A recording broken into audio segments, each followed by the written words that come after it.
Olá, estudantes da primeira série. Nesse vídeo nós vamos falar sobre pirâmides ecológicas. Então, a gente sabe o que é uma cadeia alimentar, que é o fluxo de energia. É a relação, representação gráfica da relação dos alimentos num ecossistema.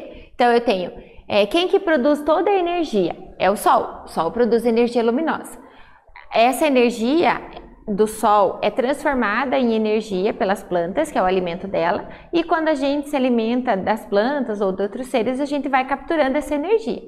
Só que parte dessa energia é perdida para o ambiente, perdida por calor que a gente perde para o ambiente, pelas excretas, é usada no metabolismo. Então, a energia que um ser dá para o outro ser na outra sequência, no outro nível trófico, ela não vai ser o 100%, vai ter a energia líquida, ela vai ser dissipada ao longo dessa cadeia alimentar. Então, o fluxo da energia é sempre unidirecional, ou seja, ela vai da base, que é o produtor, para o consumidor primário, para o consumidor secundário, terciário e assim por diante. Então, ela tem essa única direção, tá? Então, vamos a um exemplo aqui, olha. Numa pirâmide ecológica, eu tenho a base, que são os produtores. Eles estão no primeiro nível trófico. Quando eu tenho um consumidor primário, uma anta, por exemplo, que se alimenta dos vegetais, ela é um consumidor primário. Ela está no segundo nível trófico.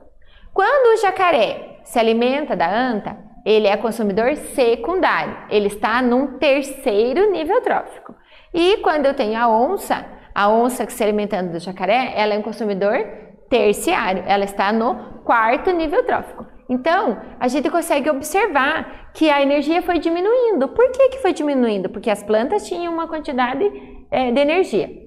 Usaram para ela, o que sobrou de energia passa para o secundário, o primário vai usar uma energia para ele, para o metabolismo dele, vai perder energia. O que ele vai passar? O que sobra lá para o secundário e assim por diante. Então, vai diminuindo a quantidade dessa energia, E nós temos as pirâmides, elas podem ser representadas de três formas. A numérica, a de biomassa e a de energia. A numérica vai representar a quantidade dos indivíduos. Então, por exemplo, 1000 plantas servem de alimento para 300 gafanhotos, que servem de alimento para 20 aves. Ou então, por exemplo, pode ser assim, 3 IPs, então pense no tamanho do IP, na quantidade de energia que ele vai ter nele. Então, 3 IPs serve de alimento para 1000 besouros, que serve de alimento para 20 aves. Então, a pirâmide de numérica.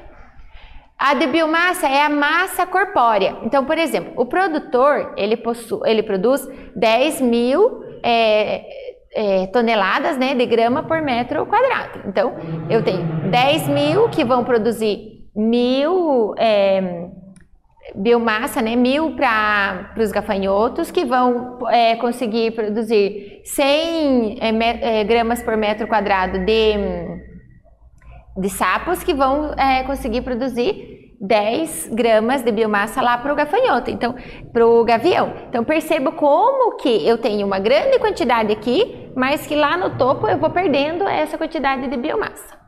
A pirâmide de energia, ela vai representando a quantidade de energia, então 40.000 quilocalorias metro por ano, serve de alimento consegue alimentar 600 quilocalorias metro quadrado por ano de gafanhotos, que é o primário, que é 40 calorias metro quadrado por secundário. Então, ela vai perdendo. A gente tem produtividade primária bruta e produtividade primária líquida. Bruta é tudo aquilo que foi produzido. E a líquida é o que foi produzido menos o que foi gasto para o próprio metabolismo. Então, quais são os inconvenientes da pirâmide, Ela não mostra os decompositores, não mostra a matéria orgânica que foi armazenada, E ela também não mostra a relação, o intercâmbio dos ecossistemas. Um ecossistema aquático, por exemplo, tem uma relação com o ecossistema terrestre. E a pirâmide acaba não mostrando isso. Então, o ideal, uma proposta de uma solução, seria o modelo do fluxo energético. Eu mostro os produtores, a produtividade primária deles, a quantidade que eles gastaram para o metabolismo, mostro a relação deles com os herbívoros, com os carnívoros, a quantidade de energia que um tem, quanto que ele passou para o outro, e depois lá nos decompositores também consegue fazer toda essa interação, Então, o modelo, esse que seria o modelo ideal. Então, nesse vídeo, nós falamos sobre pirâmide ecológica. Espero que vocês tenham gostado. Até breve!